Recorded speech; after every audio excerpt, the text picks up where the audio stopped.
Moving onward to our next session, that is panel discussion, the transformative role of HR and L&D leaders in shaping a digital workplace for enhanced agility and resilience. I introduce our moderator, Mr. Ashutosh Saboo, Senior Manager of Communications at edForce.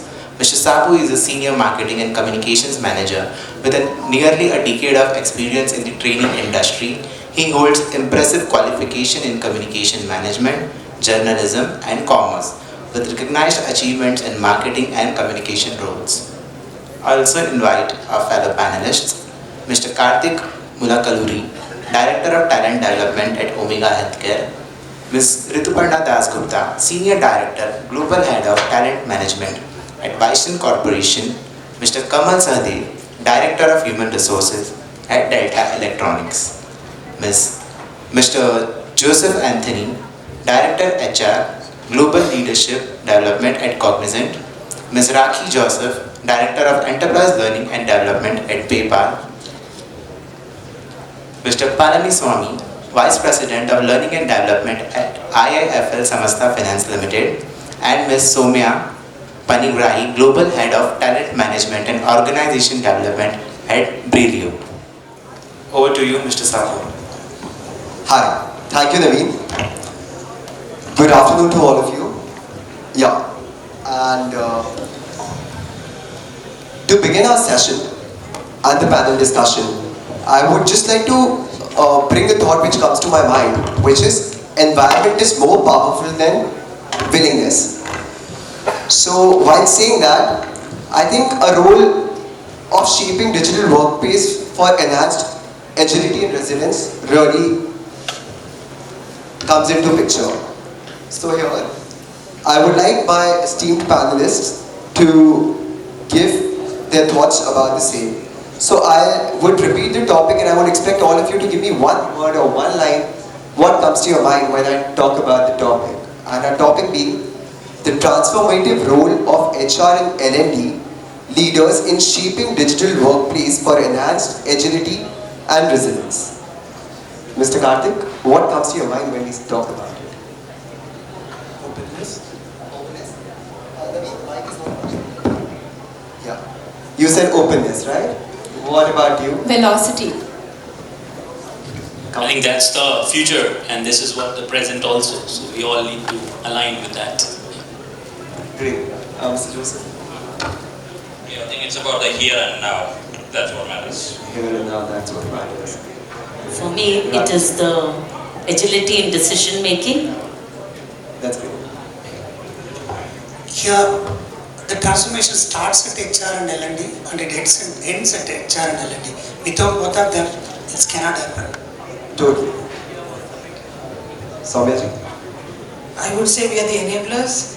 We are the ones who drive this. We are the ones who make this happen and the quality rests with us. Totally. I think the entire room couldn't agree more to this. Bringing to the first question for Mr. Karthik. How can HR and L&D leaders collaborate effectively with other departments to ensure a seamless transition to a digital workplace? Okay, I'll go back with the one word that I started off by stating the openness. I'll split the openness into 4 categories. One is organization agility, like one of my colleagues already said that. Second one is about purpose at work. Okay. Third one is about experience, and the fourth one is about nudging how the things needs to happen at the workplace. Now, if I have to decode and go a little more deeper, when I say organization agility, I'm talking about the competency mapping which is required across the organization. That's the first thing which comes across. And secondly, are we communicating with a clear intent? Okay, at an organization with the generational gaps that we need to deal with. That's the one thing which I want to call it out. When we talk about purpose at work, now it's very clearly which I want to bring it across about personalization and are the goals clearly articulated what is expected by each individual. And when I talk about experience, about the learning, and then it talks about the technology that we want to bring across. Technology is something we can't shy away from or we can't avoid from. And are we ready to collaborate with the business and do the project? Why do they need to accept us and are we on their table? Last but not least is the nudging part of it. We need to go back and to the drawing board and re-evaluate the organization agility, the purpose, and as well as the experience. How is it shaping up across the organization? Is what something we need to go back and nudge and look at it. Last but not least is about how do we identify the hidden potential that we have it and elevate them across the organization. That's how I'll put it across.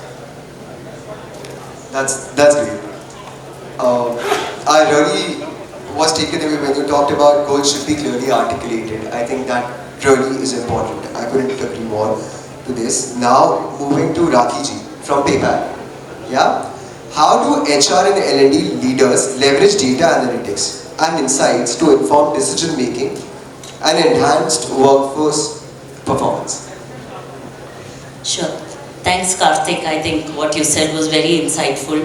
And picking up from what you said and thinking of, I think all of us are here are L&D or HR professionals, and we know how important data analytics is, how important insights are. And what I would like to do is not just talk about maybe why and the how about it. What is it that we are doing as global technology L&D at PayPal? What do we do to help the organization? Maybe one or two points that I would pick from there. One thing that we do religiously to the management is share the dashboard. Of course, most of us, most organizations do that, right? We share a detailed dashboard every month on month to the leadership saying that what is it, everything about the employee, the number of employees who's covered, what geographies they come from, what technologies, what's the highest demand in programs. And one critical factor there, what we measure is something called developer days. We calculate the time to commit for a technologist who attends a program to actually implement it back in their work. So that is something we measure, and we go back and report that back to the business, and that is very impactful because the minute you're able to tell the business how much is the developer day saved, that speaks volumes to the business. Yeah, so that is one thing which has worked very well for us, and in 2023 we saved about 15,000 dev days just with talking about some of the key niche programs that we offer. Because being a technology organization and PayPal being a product organization, for us it's very important for people to actually know how the technology is working in PayPal. So that is what we need to teach people, and we need to know how that is applying. I can take just one more quick example, the TNI that you heard it multiple times today, the training needs that we gather from the business. We do an extra mile, of course we all track it back to say, to what extent is this training needs measured and how are we completing it, what's happening about it. We do all of that, and apart from that, we also go back and say, what is the business implication if you do not do this particular training? So, to some of the points that came up as to how do you get your business to actually give you budgets, what we do is go back and say, if you don't do this, what is the implications? What are the cost implications that's there? Because once you talk about cost and what is the benefit that this group would entail, then there would be much more response from the business. So actually the dashboard, the reporting, the analytics, the insights has actually put us at a different value chain in the organization itself. That's very insightful, Rakiji. And also, you summarized yourself in there. So I would carry forward to Soumya. Soumyaji, my question to you is, what strategies can HR and L&D leaders employ to attract, retain and develop digital talent in a competitive market? But just before you begin, keep your pencils and your notepad ready, because we guys are trying to, give you short insights quickly so that you can ask questions. So yeah, we would try all of these would try to answer your questions if you have any. So, you want me to repeat the question? Okay. So the question is, what strategies can HR and L&D leaders employ to attract, retain and develop digital talent in a competitive market? If we knew the answer, all HR organizations would be chilling right now. So I'll start with, I don't know the answer, but there are a few things which I think that needs to change right now. We need to move away from the fact that compensation is a primary lever for attraction and retention. Careers need to start becoming the primary lever of engagement for our people. And when I say that, what I mean is everybody has a career, but gone are the days where a career path would be laid out and people would walk on a beaten path. Career lattices have come and people no longer have the patience to follow others. They want to do their own thing. So we've heard multiple people come up and say that it has to be hyper-personalized, it has to be bite-sized, it has to be made available when and where they want it. We need to make sure that that is done with careers as well. Moving from marketing to HR is an idea. We've been speaking about it. Everybody here will probably have an idea of, how does a tech guy move to, like, let's say, architecture. Why can't he move to HR?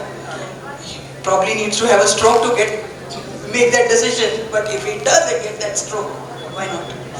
What can the organization do to make all of this available? And the second part is organizational agility. Karthik talked about it, everybody talked about it. We need to reinvent ourselves because the world is changing too quickly for us to say that this is how traditionally things have moved. We have to stop doing that. So people first, we've said role-based organization, skill-based organization, let's talk about people-based organizations. That's what we should, I believe. My next question to Kamal Sahdev from Delta Electronics is, what role does learning and development play in building a culture of continuous learning and adaptability within the organizations? Can you just repeat? Yeah. What role does learning and development play in building a culture of continuous learning and adaptability within the organization? Okay, thank you. And I think this question has a lot of jargons, but let me just try to break it. So first part of your question is about the culture. In my view, what I have learned through this year that culture is a byproduct of some values. So some value system, which is top driven. So as in L&D professionals, I think we all need to understand the bigger circle, from where it is coming. So I can give an example of my own organization I'm working with, Delta Electronics. So in value system itself, we have one very clear value, which is innovation. So, be innovative always. So that's again, it's a very clear indicative that you need to show those behaviors all the time. And when you are showing this behavior, so definitely the work of L&D is half done, in terms of. The next part is, you said how we ensure the continuous learning, right? So continuous learning, I would say that one way to look at it, that you are organizing training programs and you are continuously doing some interventions. But the question what we all need to ask is that, is this really meaningful? It has no meaning even if it is going vis-a-vis last year, your man hours, you're clocking at a very higher rate. But if those interventions and those, say, training programs, what we are giving to our employees, that is really meaningful. And how we gonna do it? Trust me guys, there is only one way. That is, you need to communicate with the business leaders or the managers, who are really owning that. If they don't own it, they will never appreciate your efforts, whatever you do, So maybe at that, say, first point of feedback, they will feel, okay, it's a feel good, but at at a long run, we need to see the meaningful and useful programs for the organization.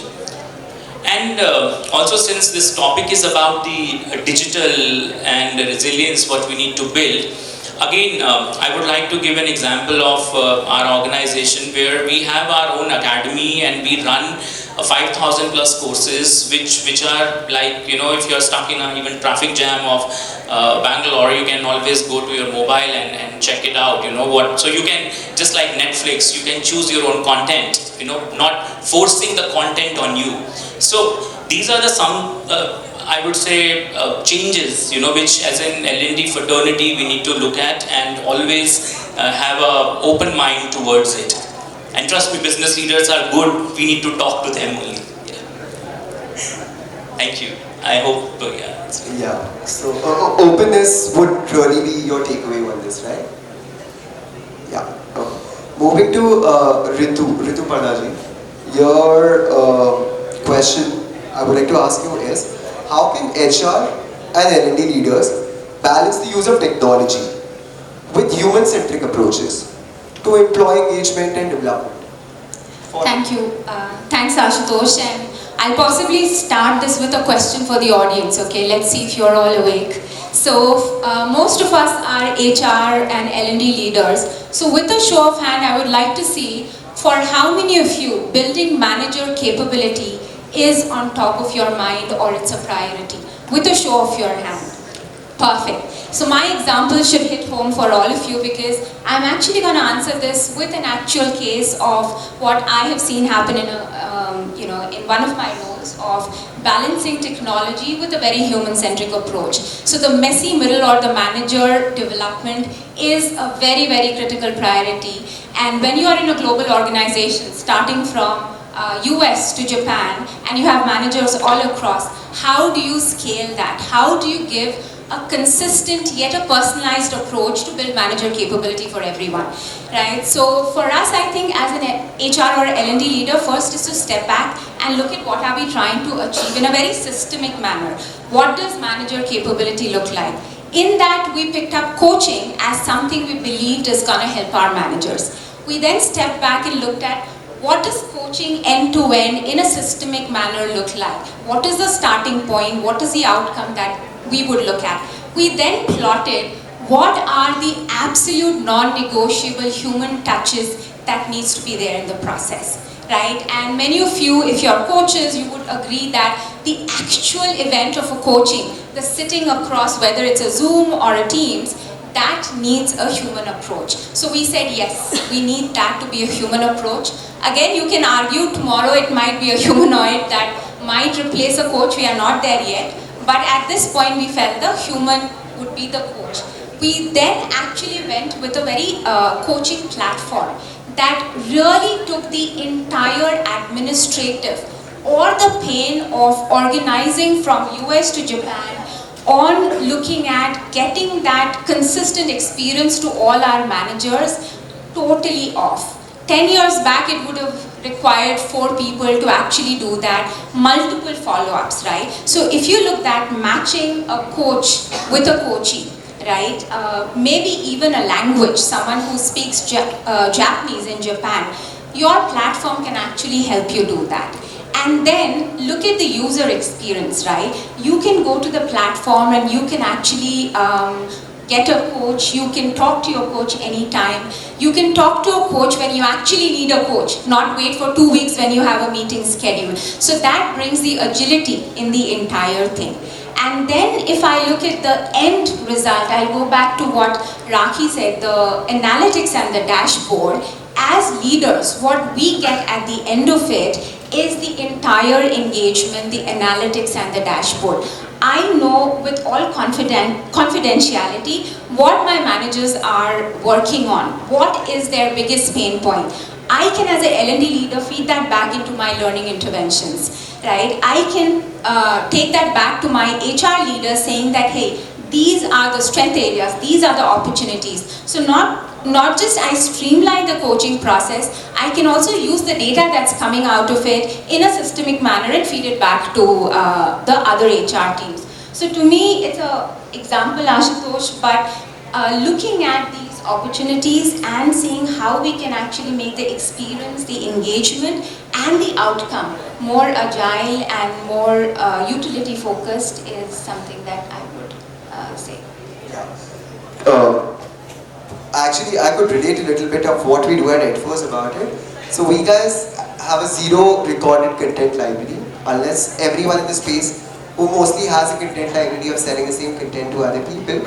It is effective, it might be, but here we are doing virtual live instructor-led trainings only, or maybe a classroom training where, and we have actually seen from our statistics that a human coach-led training is far more effective as to consuming a well choreographed, well rehearsed, well staged training video. So that's what it has been for us in the journey, just adding a little to it.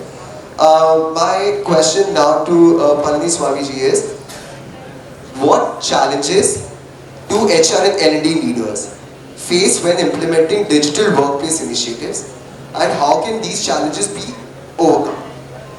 Thank you. Friends, as an L&D professional, I used to wonder about the addiction that we people have on social media, applications, and looking at the...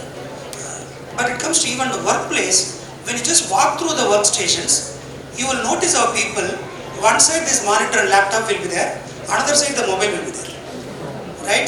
And you will be seeing some content, and different people will be seeing different applications for a different purpose. Even when you walk through, they know that you are watching at them. It's okay. One eye will on the laptop, another eye will on the mobile app. And when I go back and check the person's LMS completion, he would have not completed 3 courses, which I thought this is very important, I marketed and I ensured that it reaches him. But he is incomplete. But here, the same mobile phone application I also have, he also has another application. He is not touching my application. What is he doing? When I analyze, generally people use the mobile at that time to get some informal learning, maybe some how to make a reel, this, that, then some new information they are searching for, or some entertainment park. But where am I missing in making him addicted to my content? Why can't I make, as an L&D person, they are addicted to L&D content? Why not they become addicted to my learning, which is going to directly enhance his career growth, development, everything? Am I unable to do it? Where am I lacking? So if the first challenge is that, are we capable of making our digital contents and whatever the course you decide to make the participants addicted to L&D contents? Am I right? Why not we make so much addicted to our content? Our dashboard looks all red, amber, somewhere green here and there. Correct? And we push our team members, why your team has not completed, please make it 100%. I have a meeting there, I have to show the dashboard where our madam will help, a digital dashboard. Correct? They are all green, red problem. So why is it happening? Don't we have the resource? Are we not training them? Are we not adapting the latest technology to make our learners addicted to the learning that we want to give? The next part is that suddenly we people will get so much love on the employees when we get some new technology, new ideas. For example, I'll give you, at a home, you have a 3-year-old kid, a cute baby, and everybody loves her, from mother to grandmother, auntie, everybody. Imagine 6 people at home, every time preparing 6 different food and coming to the kid, eat mine, this is good, that is good. All 6 are giving at the same time. What will happen to the kid? Will she love you? She will first hate you. Then she will vomit otherwise. If you force, she will put a zip. Don't come with me any food. She will run away from the food. At times, we run too many courses for too many reasons. From too many departments, whatever the requirement comes, L&D accept, okay, I'll do it. You want an e-learning model? You want a video? And they all learn the words, video nuggets. They come to us, tell us, can you create a small video nugget? The other person in the queue, can you create an e-learning model? I want a simulation, can you do? We say yes to everybody. The problem is, too many courses, too frequently, too thin a purpose. If the purpose is so small and we insist on important time, year end, March, how to achieve the target, one person is asking a video, another person is asking a motivation. You push everything. There is a guy sitting at called a supervisor, he is pushing for a bottom line. Year end is coming, you are pushing for a learning. for him, which is important. So we should be very rational, selective and objective oriented. If our objective is creating a purpose for the individual, he is going to ask you next time, sir, when are you going to give a new course? Create a gap, no. Let us not fill his cup. We are telling him, cup is full, you are only making it full, na? Let us give us some gap. So rationally presenting is a challenge internally. This is what I spoke about the department. Now coming about the learners, everybody asks for more bonus, more increment, and now it's a rating time, no? Everybody wants outstanding rating. But nobody wants more learning. Nobody is coming out of the different courses requirement. What happened? Why this is not happening? And not only with the direct employees, even the supervisors. You give a fantastic course, finally supervisor will say, hey, stop man, do what I told you. Sir, I had to complete the course, sir. There is another force acting against L&D. You are pushing, supervisors are not at all bothered. So how are we going to challenge? There's a big mindset block among the employees, including ourselves. Just now somebody was telling in the morning, tick, tick, tick, tick. Correct. We also do that. How to break the mindset of our people? Learning is equivalent to earning. They should see that when they earn more, they are going to grow in the career. Grow in the career means the salary also will grow now. So somewhere we need to market in such a way that it is not a course, it is a solution for your problem. Supervisor should be aligned, the employee should be aligned. L&D is coming out with a solution for my problem, for my team's problem. It is not L&D's care problem that they are bringing a course. I have to complete these many courses in this quarter. I've done only 7. Oh, 3 more are there now. Ask everybody. That should not be there. See, this mindset block should be removed. The next one is that, yes, since morning, the lot of technological advancement I heard. And 2 days back, I was speaking to one LMS vendor. The features are, wow, so many features. But when I calculate per person, per year, the total cost, oh, this much. If we don't rationally spend our budget, we will be pulled into the boardroom, tossed up. Hello, Pani, what happened? You said this, you said that. See that, what is the impact here? So if we are not creating impact, if we are not looking at ROI, if we are not going to add to the bottom line of the better OPEX in the company, if we are not creating a value addition for the OPEX of the company, that money that they are giving as an L&D, we are doing injustice. Maybe we may do injustice to our role. I have introduced this, I have introduced this technology, but is it going to cost the organization in a good way or bad way? If you can challenge yourself, if we base particular challenge of cost versus impact, all these 4 together, I feel, if faced, organization will welcome, employees will welcome, and the L&D will be a welcomed, most valuable department, I feel. That's what I felt. I think those are really good solutions or ideas to overcome the challenges. Moving to our last question, and then we are open to questions and answers. I hope we have enough time for that. To someone from Cognizant here, Mr. Joseph Antony. So the question is, what trends do you foresee in shaping the future role of HR and L&D leaders in driving digital transformation and organizational resilience? Yeah, so that's a loaded question, right? And let me tell you honestly, I use ChatGPT to find the answer, okay? And ChatGPT gave me a very fashionable answer, okay? But I'll tell the story first before I give you the fashionable answer. One of my executive committee leaders had visited us and met with the lesser fortunate HR and L&D leaders and gave us a talk. So we asked, okay, how's life changing? How are things changing? And of course, the fashionable thing to say is to speak about AI, Gen AI, and of course there was a lot of conversation about that. And they said that AI, Gen AI, all of that will be the leveler. So our question was, okay, but what about us, HR leaders, L&D leaders, etc. And he then happily told us that, by the way, while AI will be the leveler, HI, human intelligence, will continue to be the differentiator. So he distinguished between differentiator and leveler. So of course we will continue to do, all the important things, all the cognitive things, while AI will help you save time, effort, productivity, etc., etc. I think from what I have seen so far and what I'm experiencing right now, the HR and L&D leaders' role will be to help associates balance the utilization of AI as a skill while they continue to, use their human intelligence in the best way possible, in all the right spaces possible. That balance is what HR leaders and L&D leaders are going to be investing in heavily with all the changes. Now that's what happened with our leader. We walked out happily, and then I went to AI and I got a fashionable answer.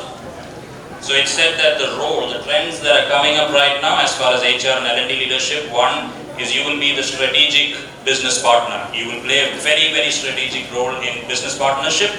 And in fact, there are research to say that while it was only around 30% engagement of L&D leaders in strategic decisions pre-COVID, it moved up to around 70% post-COVID and after AI and GenAI really picked up. This is because business leaders need support in terms of knowledge that's out there, and that is where HR and L&D leaders come in. So that was one. You'll be a strategic business leader, business partner role. Number two, it spoke about employee engagement champion. I mean, everything that we do, I think everything that we spoke about today, learning engagement, all the other elements contributes back to employee engagement. Number three, culture and change champion. We spoke about that as well here in terms of culture. I think Kamal, you mentioned about culture as well. What is the role that HR and L&D leaders will have in terms of how culture is going to shape? That's your third big role. Number four, Raki, you mentioned about data analytics and how that's going to play its part, right? So that's another role that's going to come in. And finally, digital transformation expert, because it's all transformed. Now these are the trends, these are the kind of roles or expectations that HR leaders and L&D leaders will need to cater to. What will they be speaking about? They'll be speaking about, diversity and inclusion. There will be a lot of conversation about mental health, well-being of associates. There will be a lot of conversations about data analytics, database decision making, so on and so forth. So these are all the trends that are emerging. That's what ChatGPT said. Now I'll tell you what I feel. There are three things that I feel is really playing its part. HR leader and L&D leaders need to simplify. You know the amount of chatter that you have heard about AI and GenAI over the last few months? The amount of complexity that's put into the minds of anybody listening to this is massive. I think HR leaders and L&D leaders need to invest in simplifying, number one. Number two, I feel eliminating fear. A few years back, the organization that I worked with went crazy. I'm not going to name the organization, but went crazy in terms of introducing robotics, RPA, automation, digitalization, and they tasked me and my team with ensuring that people come on board. And we did some fantastic training. But like you said, we had all green on our dashboards. Dashboard looks fantastic, but I knew nobody was learning. We know as L&D leaders, right, nobody's learning. Numbers look great. So what did I do? We took them to the smoke bay. That's where you get real feedback, right? And we got feedback. And then nobody was engaged, okay? And we figured that the rock bottom reason for that was that they were all fearful about what is RPA and robotics and automation going to do to my role. I don't care what it's going to do for the organization, what's going to happen to my role. So we had to redesign the program to eliminate the fear first and talk about how are you going to use it to your benefit. So number two, HR and L&D leaders need to focus on that. And number three, simplification, eliminate the fear. But let's remember that we always have the role of hand-holding associates. Nobody really knows the way, including us for that matter. But we have this additional responsibility of holding them and hand-holding them through that process. So if you ask me, besides the fashionable answers that everybody throws around, I think our role is probably a little down below in that maturity curve, as you say. We got to simplify it, we got to help them eliminate the fear, and we got to handhold them through the process of all the change that's coming. But I don't want to end without GenAI, so I went to GenAI and find out, okay, what will those titles look like, now? I've heard of Chief Simplification Officer, C-level role, okay? So let's not be disappointed. Chief Simplification Officer. There's something called Fear Mitigation Specialist. It might not exist today, but I'm telling you, it's going to come, okay? Fear Mitigation Specialist. And number three, Future Readiness Expert, okay? These are three things that if you were to look at simplification, eliminating fear, and hand-holding them, these are the three new titles. And the funny part, did a little bit of research. Again, I'm not going to use the name of the organization. The question was about what should a chief learning officer's role be, okay, going forward. And this is not ChatGPT, by the way. This is real. The role exists. They call them wacko. And somebody who aspires to be a CLO at some point in time, I didn't like to see that, okay? They told it should be a wacko. But luckily there was a full form to it. It said that you should be walking around creating opportunities. WACO. Walking around creating opportunities. And I think that's the key role of any L&D leader. How do you connect talent and skill to opportunities that are there? And what Gen AI and AI and all of those things are throwing up are opportunities. Fears probably preventing them from getting there. Our role would be to connect those. So I don't mind being a wacko right now. I'm going to walk around, create opportunities. That's the trend I think. Amazing. The fact of having a simplification is amazing. Kudos. We are open to questions. One question per speaker would be like 25. So yeah. Should I pass the mic? Yeah, please. This question is to Kamal. So you spoke about continuous learning, but I think where it fails is continuous application as well, right? You know, people tend to learn a lot of things because of their interest, passion, the industry, and the push and peer pressure and a lot of other things, right? But continuous application is where it fails. They pick up, but then they don't use it, and within no time they forget it, and then we are back to square one. So how can we address this? What kind of strategies could be applied? And any thoughts on that? Sure. I think the key is to understand the dynamics, how fast things are changing around us. If we can really keep up the pace, on that, and we can also enable our business leaders or I would say the spinal cord of the organization, would say the hiring managers, if any organization has 20 to 30% people who are really making the decisions, who are going to work in this organization, they are the ones, should be at your side and understand the market, how the dynamics are going on. And if you can really collaborate with them and make those strategies very well, taking them on board, would say the job would be very easy for the L&D people. Otherwise, if you keep on trying, like our friend here really mentioned, about these things, that you have all the green, but actually it's really not great. I can share with you, without naming any organization name, they had a fantastic engagement score. I think that's the key factor of all of us. The result, how the HR is being evaluated. Maybe the engagement scores are really, really high, but who knows what is going on in the culture of the organization, right? So maybe the culture is very, very, I would say toxic, but still the organization is ready to give you free food, free transport, luxury slides to come in office. Engagement score is very high. So we have to understand, where the market is moving and how we can adapt to it. That's my take on it. Thank you. I hope that answers your question. Yeah, I have one more, Jackie. Is it okay if I add to that answer? Just after this.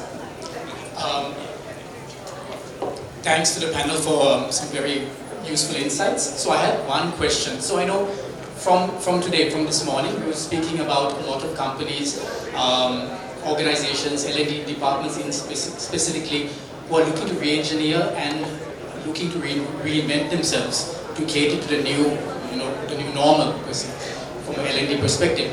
But I understand as well from an employee's perspective, there's a lot of pressure on them. One, to be relevant, two, to be up to date, to be resilient, to display grit, and there's so many things because they are working. And in order for them to be relevant, there are so many things happening around them as well. So while on one side, organizations reinvent their systems, implement these new tools, how can we, and not every employee has the growth mindset to embrace change. So as organizations and L&D departments, how can we prepare them for these changes while, getting all our tools and all our different strategies in line with the organizational demands? How can we prepare employees to develop that growth mindset? I think the question was very much answered here by Soumya, right? Were you answering the question? About, or someone in the panel just almost talked about it, no? So, Maybe I can just 30 seconds answer. I think we push training or learning too much, what you're saying. It's just answering two simple questions in my mind is utility and growth. Why should an employee learn? It's either one that it is something that they can use on their job or something that's going to help them grow. I think to Palani's point, we need to simplify and not do 100 things and just see, do they really need it? How is it going to help? Are they going to use it on the job or are they going to grow as a result of that? I think if we actually start simplifying, we'll stop overwhelming, I think, to your point, our employees. If I can just add a point to what Ritu said. What we can actually do is when we say simplify, we can actually give only what is relevant for the business and what is relevant for the employee. If we are able to provide only those trainings based on the needs gathered, whenever you gather all that, you don't make it like gather all the requirements that's there and you have a big list and try to do all those trainings and execute them. That's not required. If we can focus on what is actually required for the business, for them to sustain, that if you can deliver, I think then employees also excited about learning that. Just one more last point for him, how to prepare the force for the next level change. Just go back to our common man life only. Somebody up to 9th standard has a different, the student's attitude is different. The moment he decides to take up a NEET exam or JEE exam kind of, how he slowly, we help him to transform himself to the upcoming need. That he starts exploring a lot of needs, where he has to prepare himself. So it is not a one day you have to tell them, tomorrow we are transforming, then preparing for a change, conduct a who moved cheese, who moved my cheese, change factor meeting. Instead of that, well in advance, organization should have a vision when I need to change and what I need to prepare from now. So if we start preparing the employees towards the future well in advance, slowly they will also create the need. There's a day coming where I should be prepared. So they will prepare. But the thing is that leadership should have a visionary angle. You cannot everything put it on L&D only. L&D along with the leaders, together we should work on well in advance before we embrace the change. So that management needs a little bit planning and strategy. So that is what will help. But it is possible. Thank you so much, panelists. I have a question here. My name is Arijit. Thank you, Rituparna. I would request you, Arijit, to keep it very short. Sure. So, Mr. Annamalai, you mentioned about supervisors and you wanted to create a better buy-in, right? So, aspirationally, if you were to talk about what is that you can expect from the L&D ecosystem to create a better buy-in from these supervisors who are constantly on the job or catering more to that 70% on the job applicability, and any support that you would be seeking, what would be that, your aspirations on it? Let us not be like a medical shop person who wherever you go for a cough or anything, he will give a medicine. Correct? And he will say, take it in hot water. That's the only advice he can give. But can you treat yourself as a nursing home, not even a doctor, where you have a laboratory, where you have a treating expertise also. First do a proper diagnosis of supervisor level or ground level, employee level, management level, everywhere. Identify where are they struggling with the problem. Then align yourself to that problem. To tell them that these are the suggestions and solutions. Would you like to see that? From there it starts. So if you are treating as all the areas, diagnostic, coming out with the solution, making that patient takes every treatment properly, then you will be successful. So one activity cannot give success to L&D. It's a gamut of activity. You should have 360-degree view of what is happening in the organization, what I am capable of doing it, whether it is being implemented or not. So end-to-end, if you are a master in analyzing, understanding the need, problems, then you will come out with the solution. You are an expert. You can design the solution. You have to implement it. That's why. It's a comprehensive activity. Not a single mantra is not there. Our esteemed panelists are available here. If you want to ask questions, you can catch hold of them. They are easily available to answer all of you. Just before I end the session and ask everyone to conclude, or maybe conclude the session, I just have one question which I wanted to be here, but or maybe next time, how often have you guys seen an example of reverse mentoring in your organization? Because when we talk about agility and resilience, that also comes in place because have a show of hands if you have seen reverse mentoring, wherein an intern or a junior person is coming in teaching a new skill, a new trade to CEOs, CXOs, because if that is not happening, then I think it's a time to think about. I just want to ask everyone one thing. I don't know if you remember the word you started the entire conversation with, but I want you to give one word while ending it. How and what do you think about the transformative role of HR and L&D leaders in shaping a digital workplace for enhanced agility and resilience? One word, and I hope something has changed from the first word. I'll bring 3 words over here. One, we deal at the workplace we deal with personalities and characteristics of the people. Okay? And we need to accept in the business the personalities and characters are not the same.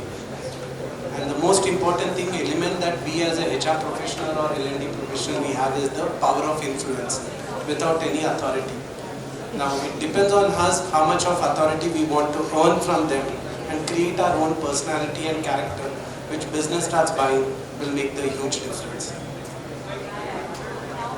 My word I started with was velocity. I'll still stand by that, but I will add opportunity to that because I see a huge opportunity for all of us to actually make a difference with technologies. That's great. Velocity. Again, the future, we need to look into it, that how things are moving and how things are changing. So need to see that, how to evaluate and make sure that working with the business leaders is very, very important. So you started with future and ended with future, not even adding an adjective like simplified future? Business leaders along with future. That's it. What about you, Joseph? Yeah, I think I started by saying here and now. I think I'll just put maybe a phrase to it. I think when it comes to HR and L&D, it should be about just enough, just in time, and just for me. That's what matters to the audience today. Great. And what about Raki Josephji? I think I started with agility in decision making. I stick to that because I think understanding the business is the most critical thing for us. And if as L&D leaders, if we can really understand what the business needs, then we'll be really successful. Yeah, I would say a transformation ready HR and L&D, if we can look at within ourselves, transform ourselves first, then there's all possibility organization can be transformed. So transformed L&D, transformed HR is very, very important for a company's transformation. Great. What about you, Soumya? I started with enablers. I continue to stick with it, but I'd add demystifiers because it's changing. That's great. Demystifiers is something I think really makes sense here. Thank you all the panelists. They are available for you to have a chit chat with and use their open-mindedness for. Thank you. Thanks all once again. Big round of applause to the panel members for engaging the audience. Thanks a lot each and everyone. To do the honors, I request Ms. Sunanda Govindan, Associate Director, HR Business Partner and Talent Management at Arcolab Private Limited to please join us on the dais.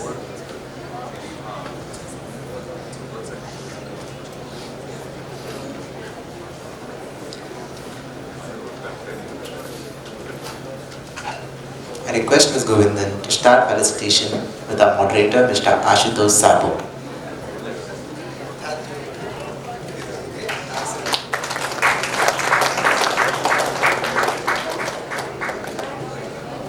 Mr. Karthik, Director of Talent Development, Omika Healthcare.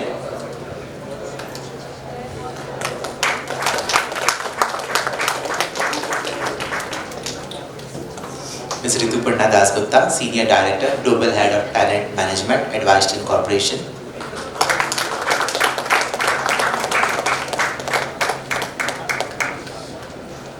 Mr. Kamal Sahdev, Director of Human Resources at Delta Electronics.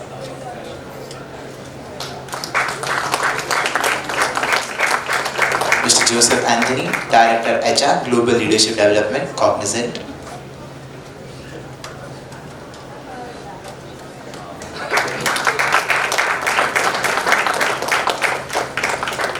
Ms. Rakhi Joseph, Director of Enterprise Learning and Development at PayPal.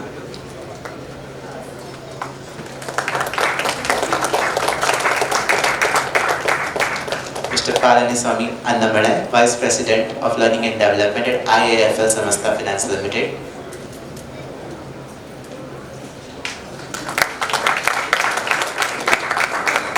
And Ms. Soumya Panigrahi, Global Head of Talent Management and Organization Development at Brillio.